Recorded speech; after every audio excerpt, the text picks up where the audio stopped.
Chapter 10. Mary Magdalene. Mary Magdalene is a mentor for your spiritual revolution. Mary Magdalene speaks, I am Mary Magdalene, known as She of 1,000 Angels in the Sophia Code cosmology. My Sophia embodiment title reveals my oversoul's commitment to shine the greatest angelic light in the darkest of places. I work with every order of angelic guides to reconcile the suffering of this world and others. Wherever I am, invoked as an overlighting presence, I am joined by billions of accompanying angels.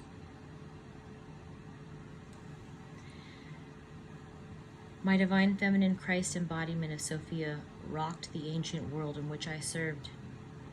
In my most recent lifetime, I came as the lightning, a revolutionary change for an entire generation of women brutally subjugated to the status of being property.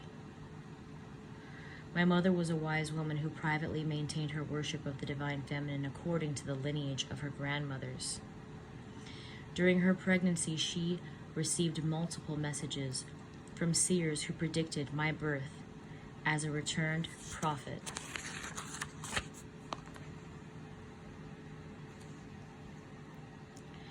As a young child, my parents recognized that I was innately gifted for the channeling and healing arts, coupled with a sharp intelligence that I wielded as a sword of truth.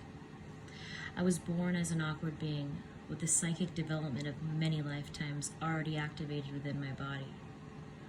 As an acutely sensitive empath, I would relay vivid details to my parents of events happening in other locations that they would confirm back to me. My mother would often witness me softly soothing myself in recognizable languages from ancient civilizations. At other times, she would find me in our gardens, sitting stone still while in trance, witnessing visions of humanity's destiny.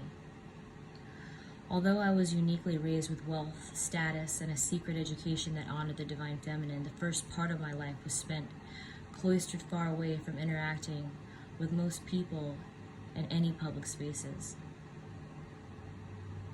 A female of any age, especially a young woman, courageous enough to assert her boundaries, could be harmed or legally stoned to death for any random projection placed upon her by an angry man.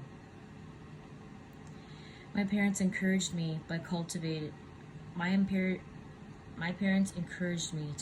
strong inner practices of meditation and self-mastery before regularly interacting with the insane civilization that I was born to liberate.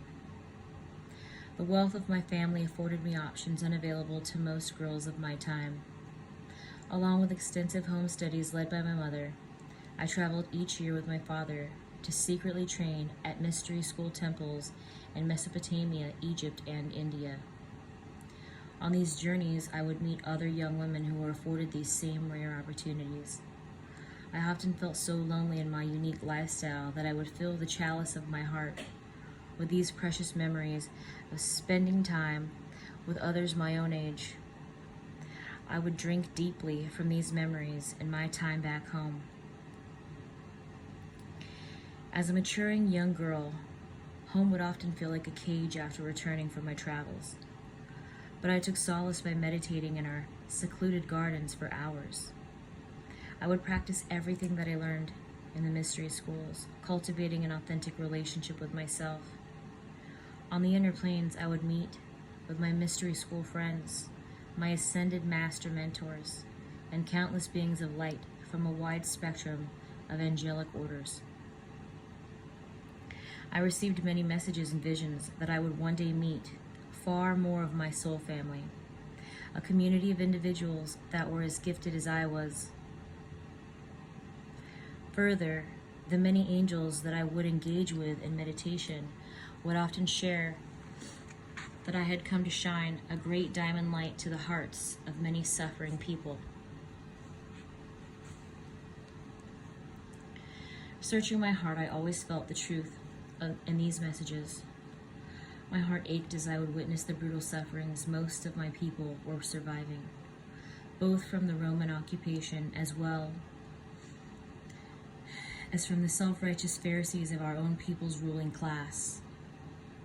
There would be many times that I would physically feel my throat close up as I empathically felt yet another woman being raped and beaten into submission or even killed. The Roman methods of public torture for population control would enrage me behind my cloistered walls.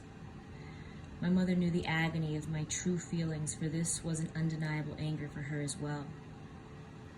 She directed my heart to continually take refuge in my secret practices with Sekhmet, Kalima, Inanna, and wrathful aspects of green Tara to cast out the darkness and invoke clearings, healing, and reconciliation for those that I prayed for.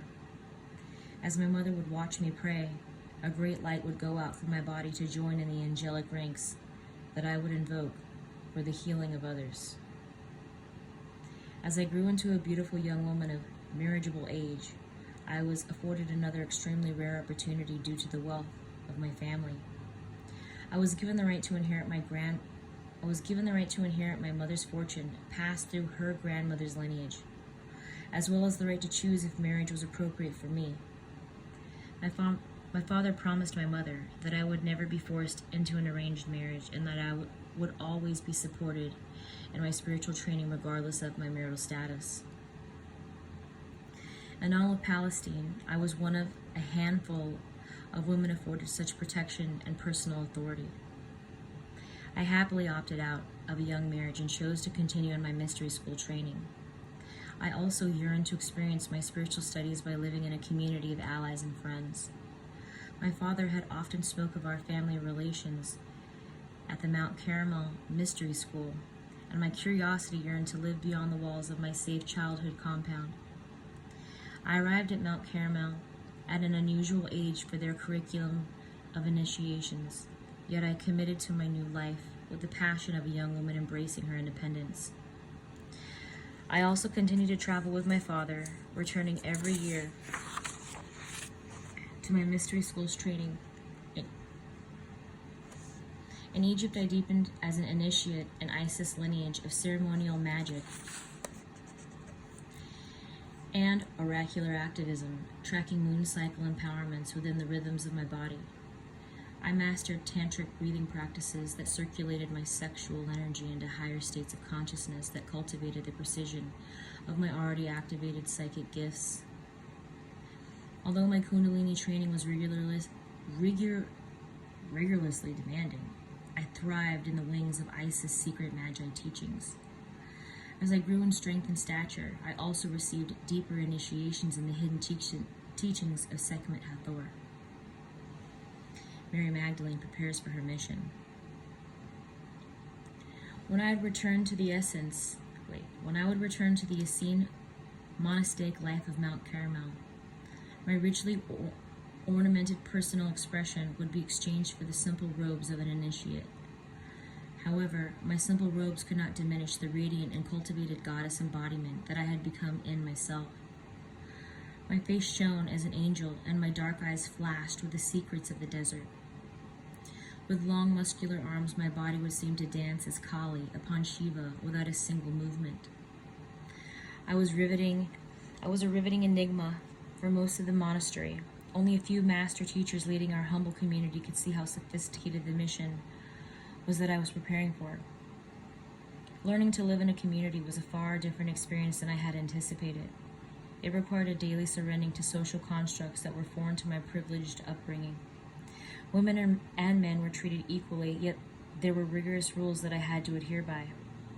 I often spent as much time as I was permitted to directly mentor with Mother Mary as my primary teacher, for we shared a similar background in our Egyptian mystery school training. We would often sit together in our rose garden. Mary would remind me that I was a whole rose in the presence of both my petals and thorns, and to never feel ashamed of my thorns. As an overlighting mentor for my development, Mary could see that I was a natural spiritual revolutionary longing to serve my divine purpose. She also knew that I would require a sophisticated set of skills in order for me to safely speak my truth as a public female leader. These skills included mastering the high magi arts, oracular oration, and embodying an invincible divine love. My personal light would have to be bright enough to blind those who would harm me and cast a path for those terrified to seek out my help. I also needed to master the assertion of my personal sovereignty as both a woman and as a teacher within the interdependent collaborative efforts of a community working together as one body of Sophia Christ. Mother Mary took me under her wing as her own daughter to initiate my awareness into these highly sophisticated nuances of divine feminine Christ leadership. Mary's own radical embodiment of fierce divine love opened my heart far beyond what I thought was possible. Her overlighting presence tempered my wrathful proclivity for the intensity of Sekhmet with beauty, way teachings of Hathor. My oracular relationship with Kali Ma was balanced by Mary's teaching pour abiding in the heart from green and white Tara. Mary also introduced me to one of her most important allies, a guiding light master called Kuan Yin, who assisted her in the daily task of ministry and as a spiritual mother for our Mount Carmel community. Kuan Yin began appearing to me as well, revealing her direct teachings on how to harness the power of my anger into an all-consuming compassion that would render my enemies harmless. I became completely immersed in my relationships with myself, my mentor Mary, as well as our overlighting team of ascended master guides and angels. My longing for a distant future fell away without much notice of its whereabouts. I found myself feeling the subtle purr of happiness that naturally arose from the satisfaction of my lioness heart connected to her pride, hunting our divine potential together in every present moment. My radiant womanhood became deeply grounded as I matured into an eloquent spiritual teacher and highly refined oracle. In this journey of self-mastery, I came to understand my lifelong inner drive for spiritual training. It was essential that a divine feminine Christ teaching embodiment capable of leading both men and women would be available to support the spiritual revolution that would ignite in Palestine with the return of Mary's son, Jesus. The container of his public ministry would create the opportunity and physical protection to freely walk as a sovereign woman, offering my direct teachings in collaboration with his own.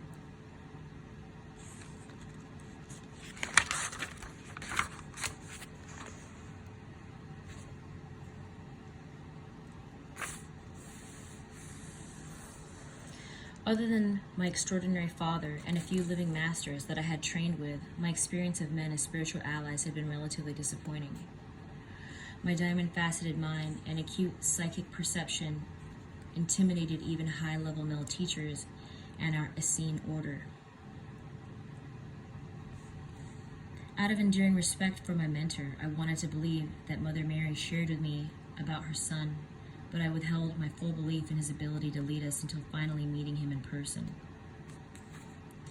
Deciding who Jesus was for myself was an important step in opening my heart to follow his lead and take up my opportunity to teach by his side.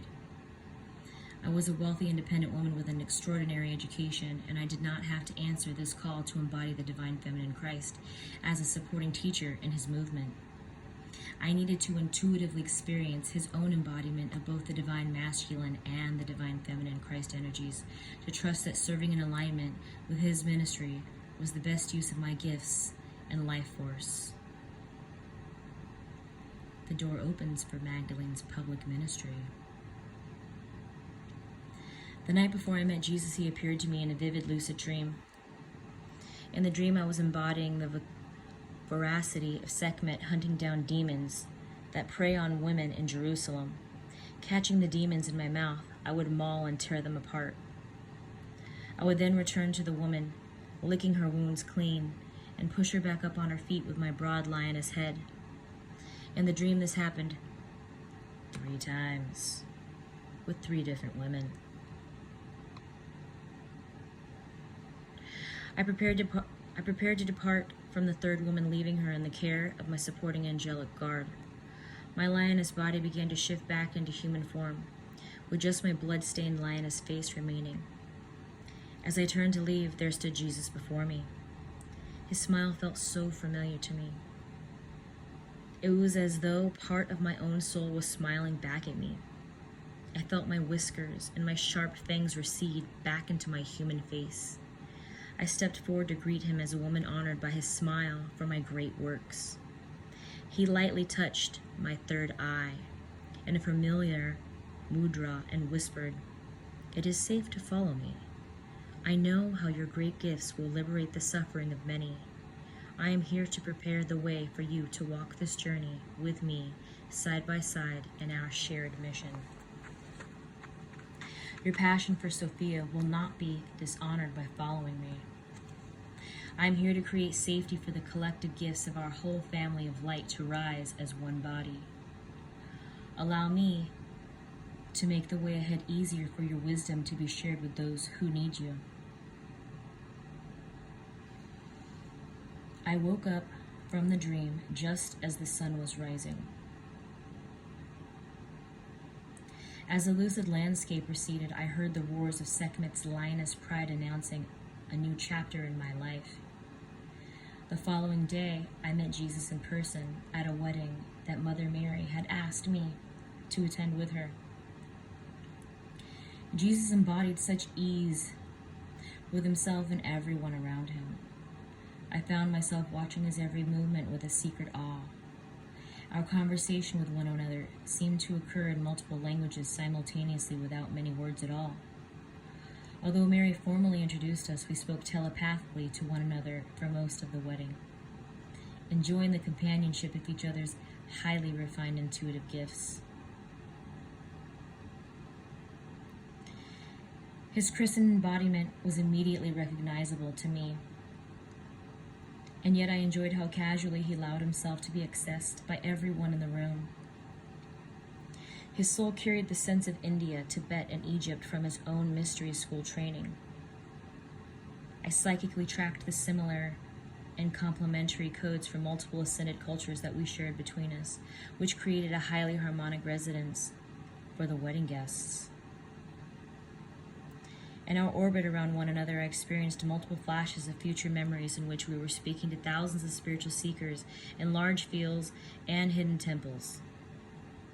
Although we were outwardly participating in the wedding festivals, Jesus and I began to inwardly collaborate to the amplification of our powers and the physical presence of one another. I watched Mother Mary's playful amusement at her children finally meeting. Our shared resonance felt extraordinary, and I could feel in my heart how easy it would be to reach the people that I wanted to serve if I chose to work by his side. My heart softened in gratitude, and I floated in a sublime peace for most of that evening. When I heard that Jesus had physically shifted the quantum structure of water into more wine for the wedding guests, I felt a lightning recognition shoot through my body as a sign from my higher self.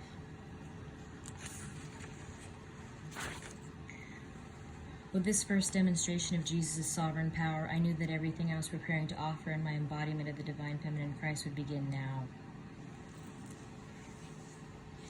Seeding a Divine Feminine blueprint for your future. Upon his return to Palestine, Jesus revealed the coordinates of his future timeline to several close allies, including Mother Mary and myself.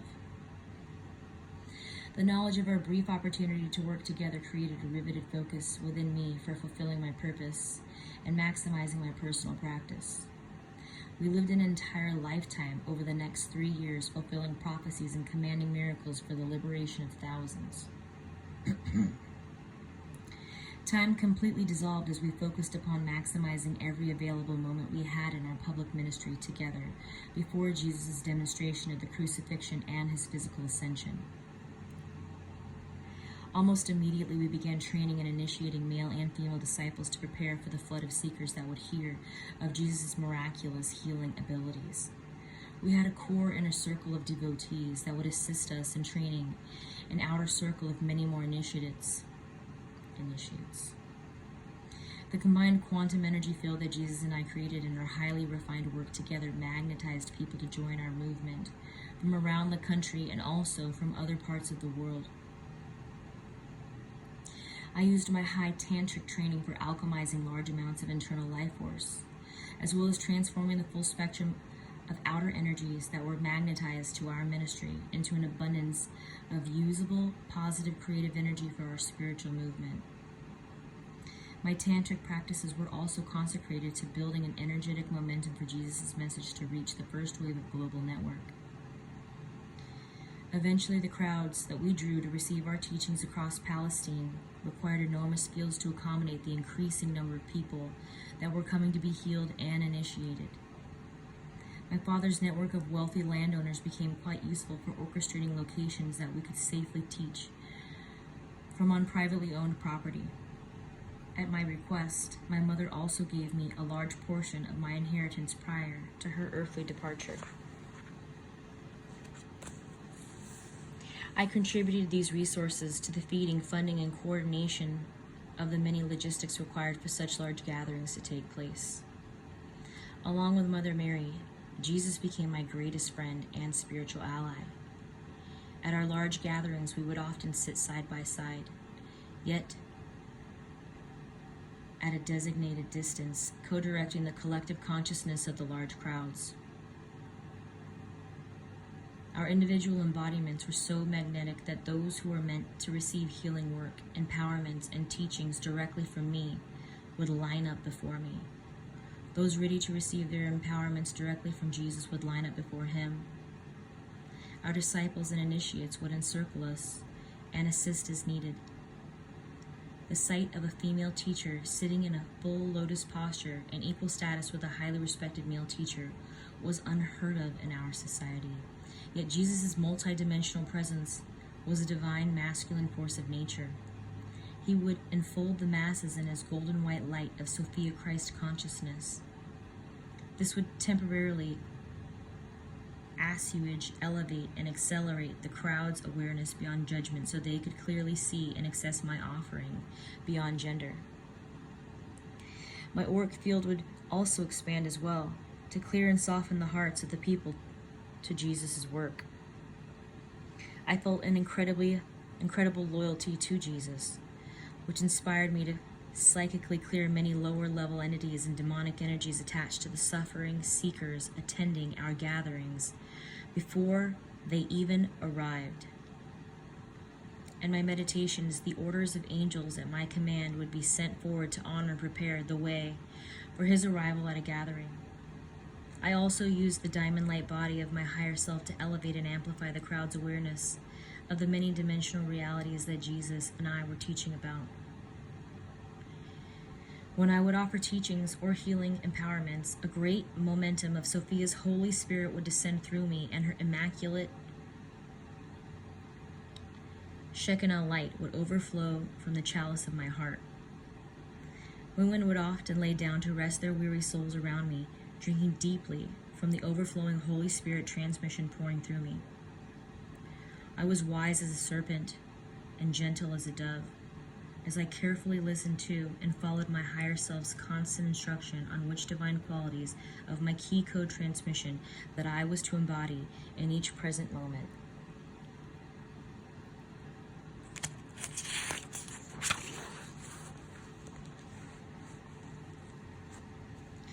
I also performed exorcisms that extracted entities and cellular imprints of severe trauma and abuse from both men and women and men. Some exorcisms required my physical involvement, others simply happened as seekers locked their eyes with my own.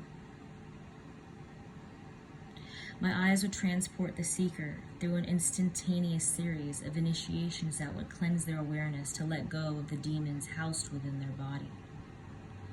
Most of my mission was primarily focused on healing and empowering an entire population of women who believed it was their duty to be abused, used, and discarded at the will of another. Yet there were many men that also surrendered to my care. Many people would often pass out after receiving a healing empowerment or exorcism from me. This occurrence created the phenomenon of a temporary amnesia within them as to whether the healing happened or not, and by whom. I did not need credit for the great works of Sophia pouring through me, but I did need to remain unhindered in my purpose. This forgetfulness would often act as a safety measure for my own continued involvement with Jesus' ministry. Those who would go to speak of a healing facilitated by me would often only remember Jesus' face, and in this I remained relatively unseen by those who would harm me for being seen. I also spent many hours assisting Jesus' healing work in any way that I could.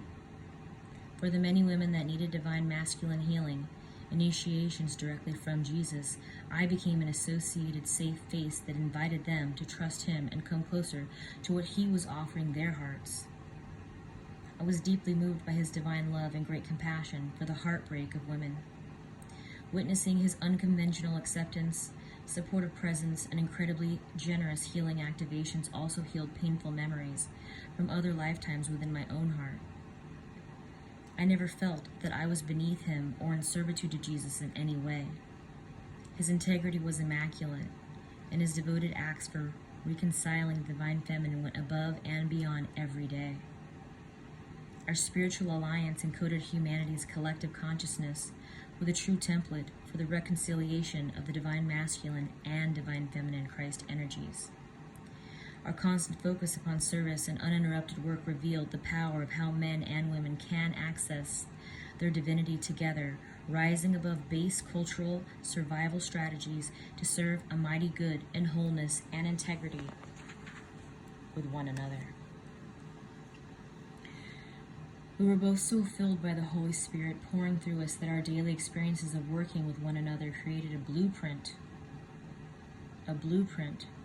for a future golden age that is upon you now. Both Jesus and I received many visitors from the future.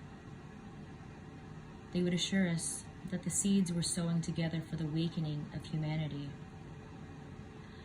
who would one day blossom to radically empower a new generation of lightworkers for the Earth's ascension. We were sowing seeds of the consciousness for a spiritual revolution that would remain underground until the conditions were right for those of our Sophia Christ teachings to be revealed once again.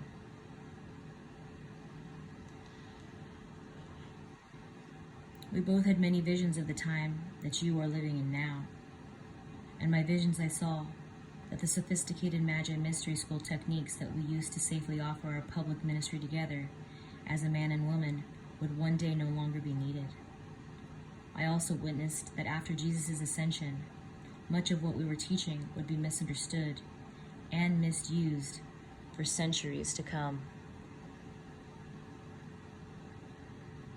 Following Jesus' ascension, Mother Mary and I fled to France. Channeling in the refuge of caves, I prophesied that my name would be maligned and hidden for an entire dark age. I also witnessed that my reputation would not be restored until thousands of years later, when the voices of women ushering in a new golden age would reach into their cellular memory and remember the truth of my divine feminine Christ embodiment. Yes, I was seeing you as one of those future lightworkers that would call out to receive my support as an ascended master, mentor for this next golden age. I saw the faces of countless women and men who would remember my works as a divine feminine Christ embodiment and seek me by name as an essential spiritual guide for the current spiritual revolution that is upon you now. Thank you for seeing me as I am, which allows for me to support you in your own great mission ahead. A mentor for your angelic embodiment. So you see, we are calling out to one another across the ages to continue in this great work of the returning of divine feminine Christ consciousness. The power to heal, the power to envision, the power to increase, the power to reveal, and the power to command miracles lives within you. I embody these angelic powers regardless of all circumstances to become a guiding light mentor for you. Jesus, myself, and our many allies set into motion a movement that provided a foundational blueprint for your generation to rise up in radical spiritual leadership. We fulfilled certain prophecies of a dark age so that you may rise as the Phoenix children. fulfilling your own prophecies to declare the sovereign divinity of humanity's origin, as Jesus spoke that even greater works will be accomplished than these. He was speaking of our own sovereign potential to command miracles and awaken humanity to its own ability for creating heaven on earth. Many people often invoke my name for support and assistance to heal their relationship with sexuality and to be released from the debilitating effects of trauma upon the body. As you are drawn to my overriding presence as an ascended master mentor, you will discover that I also activate many divine qualities within you that are connected to advocacy, public speaking, and oracular teachings. I'm especially drawn to working with women and men who seek to radically embody every facet of their true selves without apology. I help you get acclimated with asserting your personal power as a spiritual leader and how to remain in integrity with yourself and your divine purpose, regardless of its circumstances. As a spiritual guide for self-mastery, my overriding presence activates your awareness to the many orders of angels that are at your service, both within you and within all of creation. Further, as she of 1,000 angels, my key code 5 transmission activates the angelic codes stored within your divine genome to be expressed as an essential aspect of your humanity. I assist your awareness to soften and integrate the holy angelic powers within you, which you are here to embody as a living angel on earth. My key code 5 transmission also reveals an ancient Shekinah lineage of magi and oracular high priestesses, known throughout the cosmos as the Order of Magdalene. When you invoke my overriding presence to guide you, I am also joined by the sacred Order of Magdalenes, who are women that have incarnated as revolutionary angels on earth and in other star systems for millennia. For example, Joan of Arc is a Magdalene high priestess in our order. As an overriding mentor for your ascension journey, I guide your human awareness in how to accept and love yourself as an angel on earth.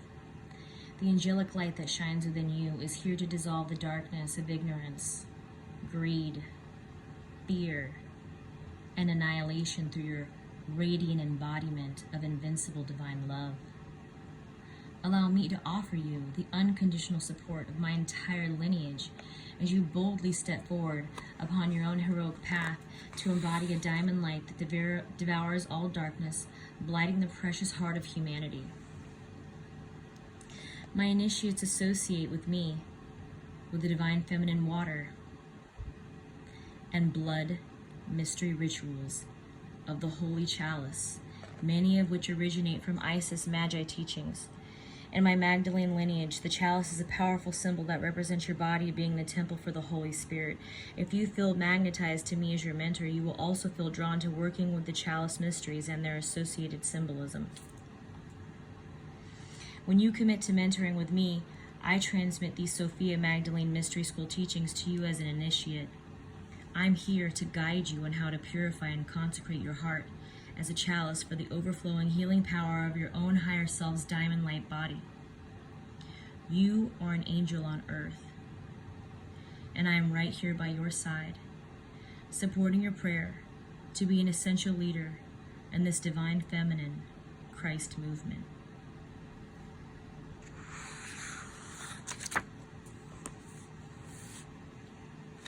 Key code 5, she of 1,000 angels. My oracular transmissions awakens you as a vehicle of awakening for others. You are an angel on earth, and I am right here by your side supporting your prayer to become an essential leader in this global movement for the divine feminine Christ.